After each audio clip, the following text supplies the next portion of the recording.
Welcome to Wednesday Wisdom. Today I want to talk to you about something that gets misunderstood all the time: shadow work. Some people think to be spiritual means you only focus on the love and light, but you can't have light without shadow. And as a therapist, let me tell you, denial and suppression aren't coping skills. They'll come back to bite you, usually as self sabotage. Light and shadow are part of the duality that makes up the experience as a human, not just spirit. We're both. And it's not about focusing on the negative or digging up all your trauma just to stay stuck in it. Shadow work is about healing.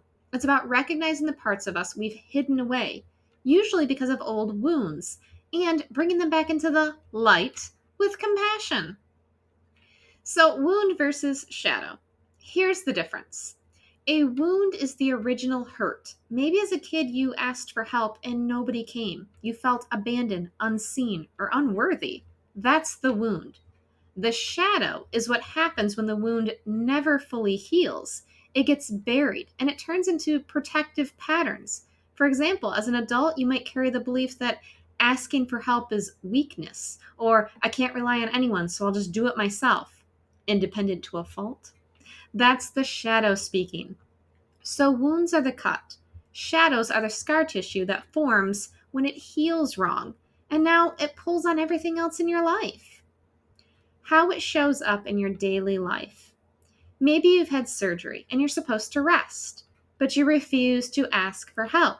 You're overdoing it, even tearing your stitches, because that shadow is whispering, don't ask for help. No one will show up anyways. You'll look weak.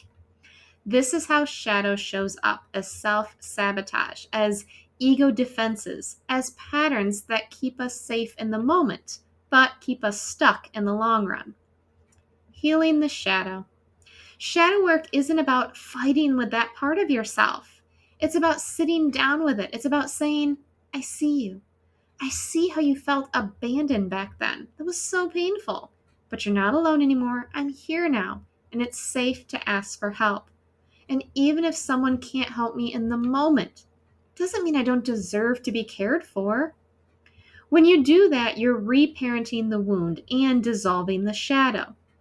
You're turning an unconscious pattern into a conscious choice. That's how healing sticks.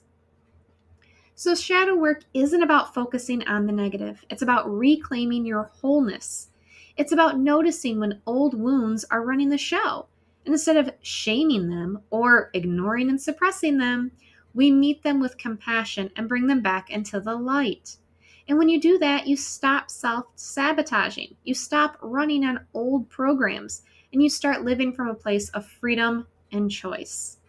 If this resonates with you, I'd love to hear in the comments, what's one shadow pattern you've noticed in yourself? And if you can't figure that out, where the wound came from in this lifetime, it might be a wound from a past life. And I can find that out in the Akashic Records, where I not only find the root shadow on the soul level, but I also help you heal it. Learn more by checking out the link in the description. You don't have to do this healing work alone.